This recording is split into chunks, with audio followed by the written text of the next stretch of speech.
Another week, another day of the NFL betting show. Thank you guys for tuning in. I'm Abby Labar, Mike Randle, Chris Meaney, week 9, gentlemen.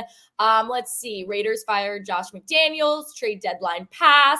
Madness continues to ensue, and we are truly honing in on the playoff picture. So I'm excited to talk about what's ahead for this weekend's slate of games. We've got one in Germany, first time ever. So I know we can talk about all the London games, but Germany's going to be a new one. I do want to hit on what in the world happened to the Kansas City Chiefs. I know Patrick Mahomes was, do we call it the flu game? Was this the Patrick Mahomes flu game? Only if they won. It can't be the flu game if he didn't win. But Randall, you were high on the Broncos. We were looking at you last week like, are you crazy, bro? Come on. And lo and behold, you take the bragging rights this week. Just was a sleepy spot. Big games on the horizon for Kansas City, coming off the big win to the Chargers. It's still Sean Payton. It's still an interdivision game favored on the road. Chris is going to kick me out of here because I say that all the time. It just seemed like a frisky spot. You're getting a touchdown. You could tease it up, whatever you want to do. And Russell Wilson, in true Russell Wilson fashion, was like 5 of 6 for 50 yards and 3 touchdowns, about 116 yards, whatever he had. But still, got it right. Moving on. Week 9. Here we go. Love it. All right. Well, we'll start with Thursday night football. Titans at Steelers. Guys, this is kind of a weird game, right? Will Levis coming in. We did not expect that from him. Kenny Pickett banged up yet again. So, Randall, I'll start with you. I know we don't want to spend too much time on this game because there is a lot of unknowns surrounding it. But is there anything that you definitely like?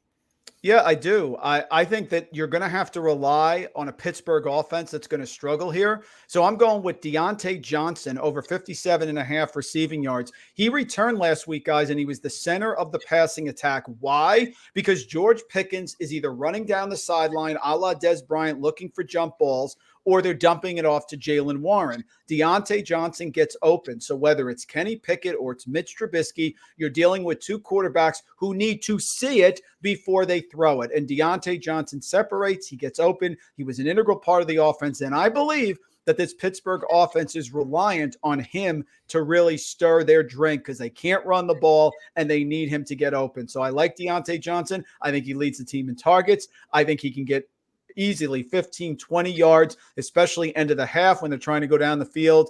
Deontay going with it against a weak Tennessee secondary. And Pittsburgh, who hasn't been able to run the ball all year, isn't going to be able to run the ball efficiently against Tennessee's front 7.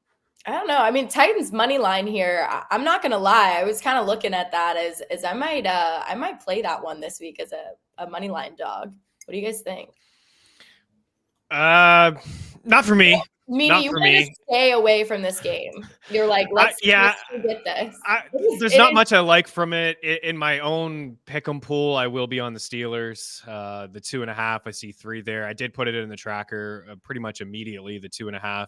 I was impressed with Will Levis. He had a great game. I mean, his first NFL game, he pushed the ball down the field, which is something Tannehill couldn't do this season. And DeAndre Hopkins finally showed up. But I like the Steelers defense. Sounds like Pickett is going to play. According to The Athletic, he came out yesterday and said basically guaranteed that he would suit up in this game. I like the Deontay Johnson call as well. The catch prop, I think his reception is 4.5. It's a little bit of juice, but the Steelers just get after quarterbacks. They dial it up, they blitz, and they're going to make Levis's life a whole lot worse than what the Falcons did. So I lean with the Steelers basically winning this football game because of their defense. All right, I know who else you like. This is going to cause some controversy yet again. Are we really going to talk about the Saints? The Saints? Every week. Saints it is. Why not? Why not? I know Randall's sick of talking about the Saints. I've been picking them all year, so it's basically been 50-50. Last week, we tweeted out all of our picks. I was the only one on the Saints again. I'm like, okay, here I go. I seem to be drinking this Kool-Aid at the moment, so -7 on the bats. Yes. Drinking the bats. Kool-Aid or bats? Probably bats. Drinking the bats. I mean, what I've said all year has been their defense. I've liked their defense, and we'll get into their offense in just a little bit, but a 57% completion rate to opposing quarterbacks, that's the second best mark in football. Yeah. Cleveland, number 1. The 5th fewest yards per game allowed. The 7th fewest passing yards per game allowed. They're 8th in defense, according to DVOA statistics, 9th against the pass. And then we look at Chicago, and overall, they're just brutal across the board. Defensively, they're no good. Offensively, they're no good. They're down to Tyson Bagent at the quarterback position, who has 3 interceptions and 1 touchdown to start, 6 Poor guy. yards per attempt. Right? He's just not moving the ball. Just played the Chargers, who Randall was on last week, and I was with you. But this Chargers defense is arguably the worst in football, and Chicago really didn't move the ball against them at all. And if you just look at them defensively, top 10 in yards allowed, third most passing yards allowed, fifth highest completion percentage to opposing quarterbacks as well. So that's their defense, plus the offense now having to face the Saints, who, by the way, are starting to feel it a little bit on offense. We can laugh about Rashid Shaheed and Taysom Hill all we want, but they are moving the football. Derek Carr's got 3 games in a row with 300 passing yards. Yeah. Alvin Kamara is healthy. Taysom Hill has a rushing touchdown in each of his last 2 games. He's throwing the ball. He's running routes. Even not getting much from Chris Olave over the past couple weeks, this team is moving the ball, and Carr's chucking it. 2 of the last 3 games, over 50 passing attempts. Our pace tool has them playing at a quick pace, up-tempo, scoring some points. I think defensively alone, they may be putting their offense in really good situations to score. So I'm on the Saints, and I think this line will actually move, and I think they win by at least 10 points. Yeah. Wow. And that's bold, but I like it. They're allowing opponents less than 20 points a game. Exactly. And it dates back to last year. Last year, they were a top DVOA defense. They had a streak of, not allowing 20 points. Randall, I see you typing. Look Are at you his typing face. Saints in the prop shop on like, the odds to win the division because the Falcons are frauds? He's and about this to is your pull out a bat. chance now to get in on New Orleans to win the division. I think you can still get them at nearly 2-1. No, now's the time to jump on the Falcons because Taylor Heinicke is going to be the starting quarterback. Hey, I mean, we're bragging about the Saints here. I mean, I guess Tannehill, Bryce Young, Jordan Love, Baker Mayfield. I mean, the Mac Jones. I mean, the quarterbacks are endless here. Look, I'm staying away from this game because of what Chris said. Bears are absolutely horrific. But next week, the week after, they're going to Minnesota. That could be Josh Dobbs. I am all in. This team couldn't stop Gardner Minshew from going up and down the field. Couple bombs to Rashid Shaheed. Enough of the Saints. I'm not laying 7, but I'm not taking the Bears either, Chris. So I think it's fair what you're doing. All right, well, then let's talk Falcons, huh? Shall we? Your favorite then. Falcons, yeah, Heinicke. So are we sure he's going to start? I think there's still probably some questions, yeah. I think they announced that Heinicke's going to start. I think they did this morning, Chris. I'm not sure. But I love Taylor Heinicke in this offense because there are weapons, Abby, across the board. The only problem is that they have a quarterback who's not reliable. He's fumbling 3 turnovers 2 weeks in a row and got benched last week after he could have come back in the game. I think you just need a quarterback to manage the game here with these weapons. Drake London, Pitts has been decent. Bijan Robinson now healthy again. Jonnu Smith is doing things. Even Mac Hollins in the preseason was a preseason all-star. I think Heinicke can be a nice bye-week replacement in fantasy, and I like the Falcons this week. All right, yeah. I mean, the Vikings, it stinks to see. Like, everybody loves Kirk Cousins, right? Whether you're high on the Falcons for this one or not. So, tough to see him go down. Both teams are 4-4. So, Vikings, it sounds like, so we think their win streak's going to come to an end. I don't know. I think Josh Dobbs coming in and the questions at quarterback there. How do we feel about it, Meaney? I think we need to get some Heinicke instead of the bats. George, we need to upgrade just a little touch here. I do like the quarterback switch, and I agree with Mike. Like the ceiling, I think, is higher for some of these Falcons wide receivers, even Bijan. I just don't really believe in Ritter, and I know Heineke's had some issues, taking care of the football, but I think the ceiling is higher for him under center. And yes, it is confirmed that he is going to be the starter this week for the Falcons. Minnesota's in a really tough spot, right? I mean, losing Kirk Cousins, and I'm not even 100% sure if Dobbs is going to play. And I know Mike is saying, next week against the Vikings, like Dobbs hasn't even been that good anyways. He started the season, he was good. He was running around from a fantasy standpoint. He was okay.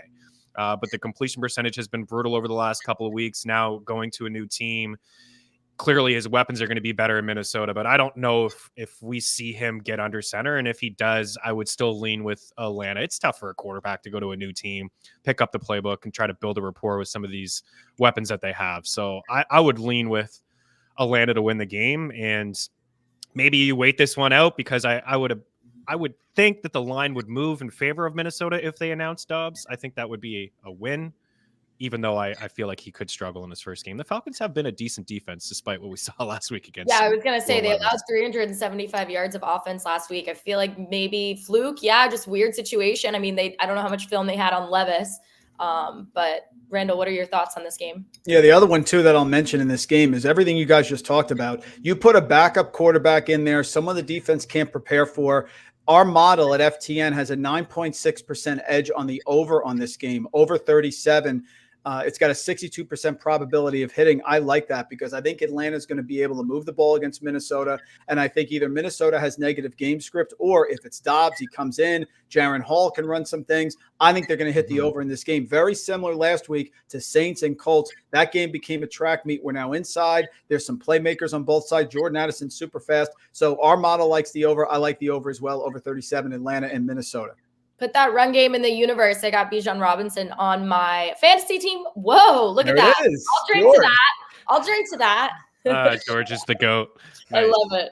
All right, next up on the slate, Rams, Packers. We like the ugly games. I feel like this might be, I don't know, this is an ugly game, right? Yeah, this one could be ugly. Jordan Love is playing in it. So there we go. We love the ugly games here at FTN.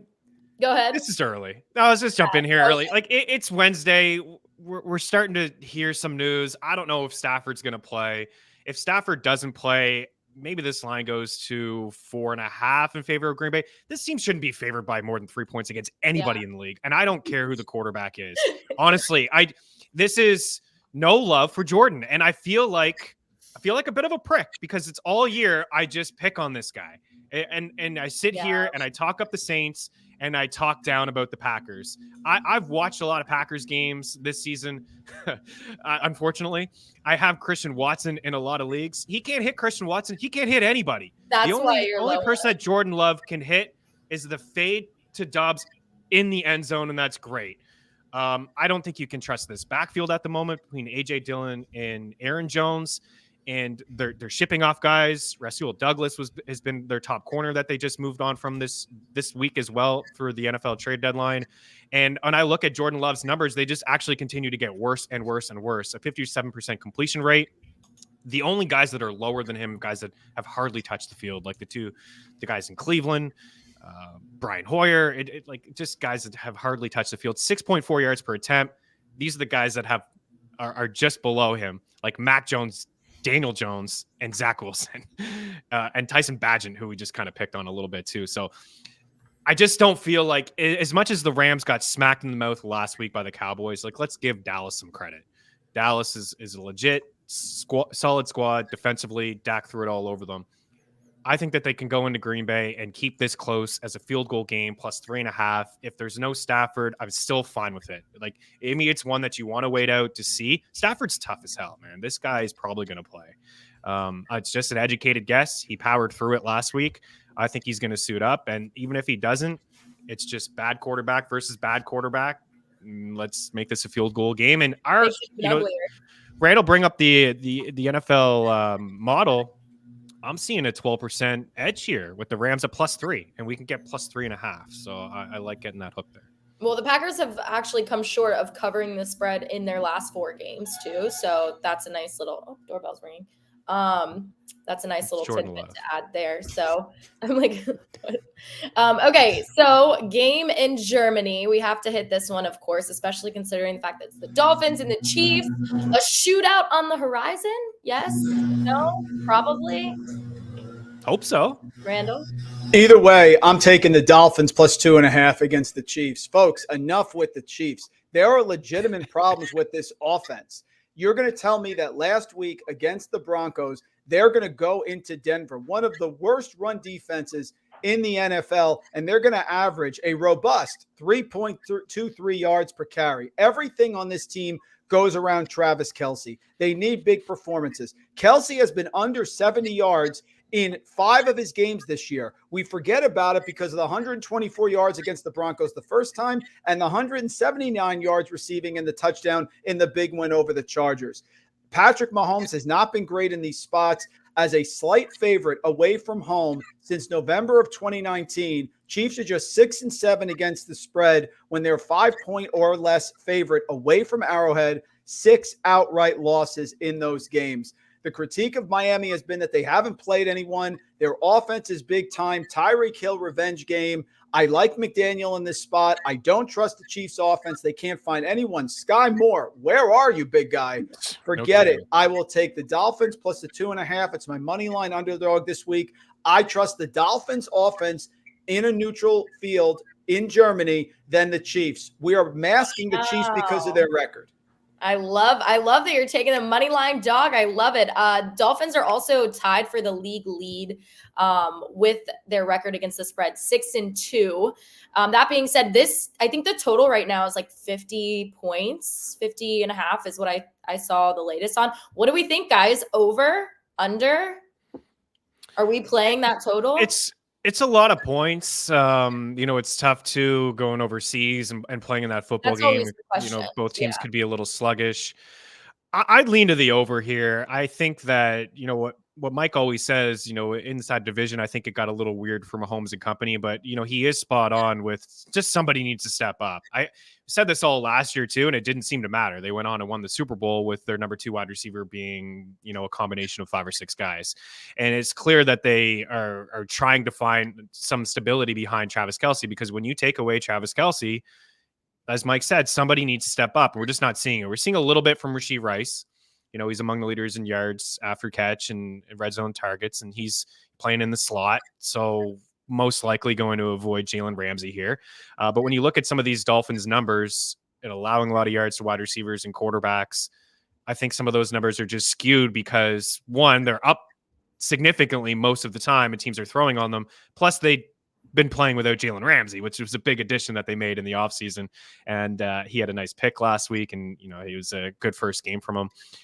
I have a lean to the over. I think we'll see Mahomes bounce back just a touch. And the way that this Miami offense rolls, I mean, they could score 24, 28 points in like 4 or 5 possessions. So I actually think Kansas City wins the game, but it's interesting. The London games, a lot of them, actually, most of them, I think, have they all been under? I know a couple of them have so far this season. The overseas thing's always such a wild card factor, I feel like. So it's fun to kind of watch those.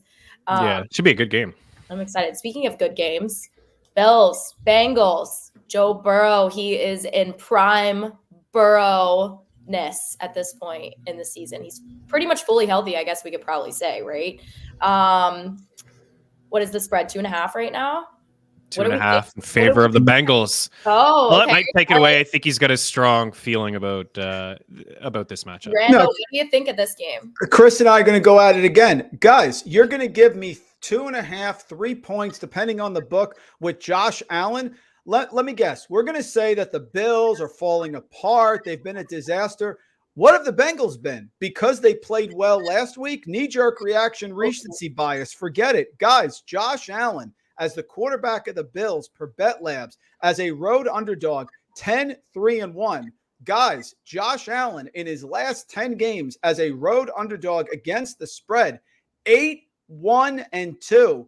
Bengals still have offensive line trouble. Bengals still have defense trouble. This is still the Bills team with a variety of weapons. I will grab the points. I make it at least a coin flip game. Go ahead, Chris. You're going to tell me the Bengals. Go ahead.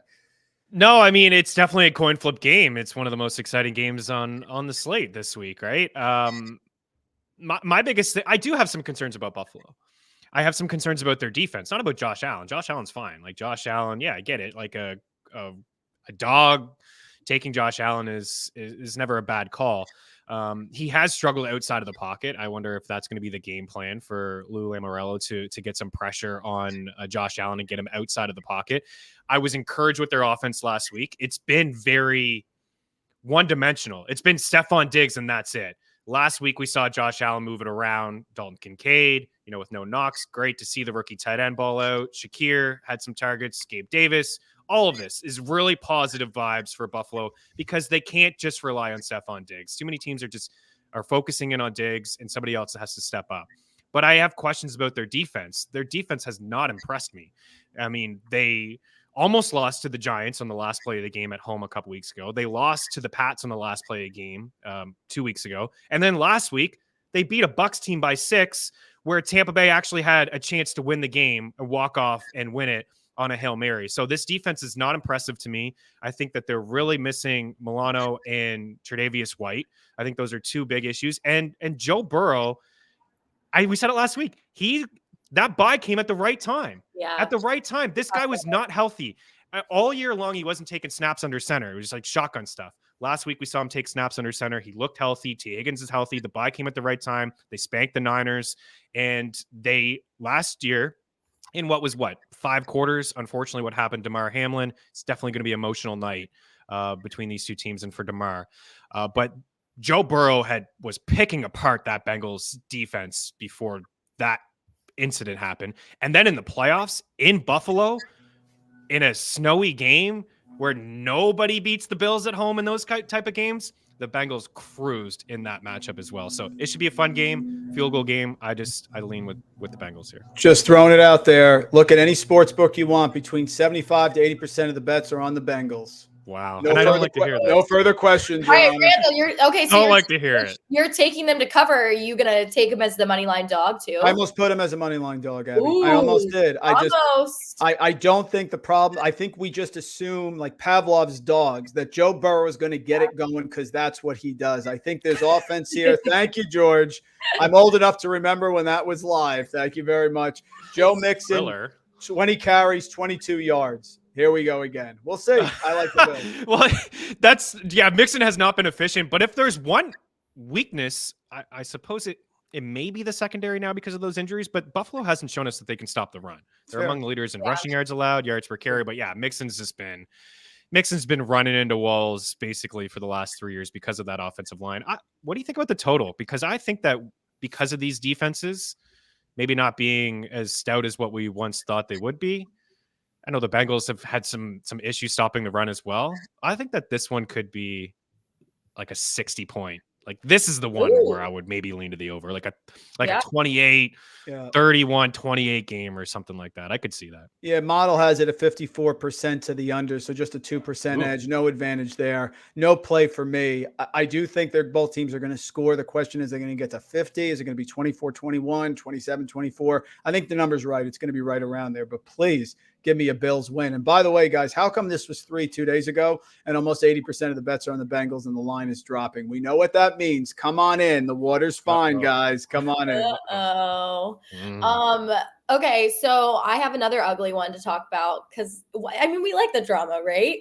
Giants at Vegas. What is happening? Oh, my goodness. What is happening with the Raiders? Are they good? Are they good? They're not good. They're not good, Abby. I'll tell you this. Yeah, I would have liked this if McDaniels was still the coach, but Chris, back me up here. When they make coaching changes, weird things happen. It's so weird. I've got Giants. I actually, you know what? I was sitting there because I was like, I'm taking the Giants this week. Moneyline dog, let's go. And as I was sitting there, working, just prepping all morning, I had I had DraftKings up and the line was constantly moving. It would be 2 points, and it'd be 1.5, and then it'd go to 1. And it was I've never seen a line change like this so quickly in 3 hours. So that's a weird one, but I think that's going to be more of a mental, emotional game than really because we don't know what the heck to expect as far as what team puts what on the field. Daniel Jones might be coming back. That's good news, but Raiders are minus 1.5. So is it good news? Come on. I love my guy, Daniel. I still believe in him. This is stay away, right? There's no reason to put your hard-earned bucks on these two brutal football teams. I'll back you up, Abby. What I think is going to happen in this game, probably my favorite bet. I'll take a look as we get closer. Devontae Adams is going to get force-fed this ball. Okay. In this game, at home, with a new coach, squeaky wheel. It's a classic squeaky wheel, but we'll see what happens. Okay. Yeah, under 37. I know it's a low number, and weird things can happen. I'm sure there's a boost inside the locker room when it comes to McDaniels being gone. There's been talk dating back to last year about Josh McDaniels, right? And this offense, and Josh Jacobs has spoke up. A lot of players have spoken up. And it's, I would assume that Devontae Adams would get the ball, but, are those balls going to be accurate? Are they going to be accurate passes? I would like to see Jimmy G and Daniel Jones under center. I think that the higher ceiling for everybody inside this offense, if it's those two guys, but the Giants defense actually played pretty good over the past couple of weeks. So I don't think much will happen in this game. I'll lean to I'll lean to the Raiders at home. Oh, A celebration with Josh gone. All right, fair. Okay, finally, I can't let you guys go without getting thoughts on your beloved Eagles, 7-1 right now, facing the Cowboys at home. This could be a fun one. Do we think I'm looking forward on there it is. 3. Three. Right at the bottom right there. I mean, do we upset on the horizon? Dare I say that? I mean, certainly could be. I wouldn't even if Dallas wins, I wouldn't say that would be a big upset, but Dak has owned this division. But you're right, Abby, like 7-1, Dak on the road at the Link. It's a tough environment to play. Dak has owned this division. He has struggled on the road over the course of his career. Like he's been typically a little bit better inside the dome. I don't know. I just obviously I try to erase my biasness, but I know. I'm like, Philadelphia with your heart. Is this your heart? Philadelphia has shown me that they have won just in every single way. We've talked about their struggles on offense inside the red zone. They've just won football games in every single way, leaning on AJ Brown, DeAndre Swift, Jalen Hurts has had some good games. The defense has created some turnovers, but Dak should be able to go in and toss the ball around on this secondary. They are struggling against quarterbacks. Sam Howell's ripped them apart a couple times this season. It should be a really fun one. What I will say is that Tony Pollard has one game this year with over 72 rushing yards, 2 touchdowns. That's it. And they happened in week 1. And the Eagles do a great job of bottling up running backs. So if they can get some pressure on Dak and make life difficult for him, maybe they can squeeze one out, but this is everything on the line for both of these teams in the division. Could be maybe one or still alive if Dallas wins it. Randall, what do you got, Mike? What are you leaning? I think it's a frisky game. It's close. I don't like betting against the Eagles at home. I don't. So to me, it's a stay away. But I think it's really close. I think Dallas is going to play them tough. Remember, they played them tough last year, Chris, with a backup quarterback. So. If I had to pick, my kid's life's on the line. I'm taking the Eagles, but it's really close. Ooh, wow. I hope they pull through for you and your kid. I know, right? Oh, God. We'll have to clip that one. Abby, split. What do you think? Philly, Dallas? I don't know. That's why I asked you guys. It is a hard one. I mean, I like I love a good upset. But so do I go Cowboys? I mean, like you said, though, is it really I know you're looking at me though, like I can feel your heart is like pick the Eagles. Either way, hard. Still be good in my books. I'll go Cowboys. All right, Dallas Cowboys. I think Philly wins this game and Dallas gets them in a couple weeks at home. For what it's worth, the 2 times they played, there was no Dak Prescott. 26-17 Eagles, 23-9 Eagles.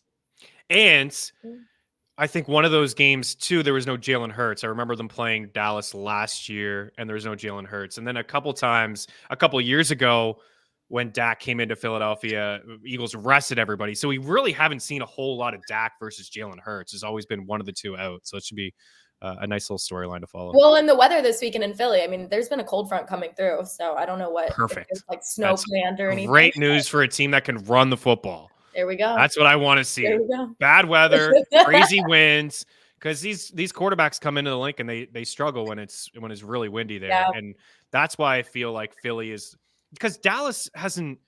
I don't know, like they haven't had too many true tests yet. Like facing the Giants and the Jets to start the season, Arizona they ended up losing that game last week. Stafford with the injury. Like I've been impressed with Dallas, but how good are the Cowboys? Like because when they had a true test. They got crushed by the Niners. So I think it's more of a statement game for the Cowboys than it is for Philadelphia. I think they need to show us something. Well, and everyone always is like finding reasons to pump why the Cowboys are good. So I feel like sometimes our ears get clogged with like all the positives about the Cowboys that it's like, okay, yeah, why not take a gamble on them? Anyways, guys, this was fun as always. I feel like this weekend is going to be nothing shy of more drama, considering all the question marks we have going on, the surprises that we could be thrown.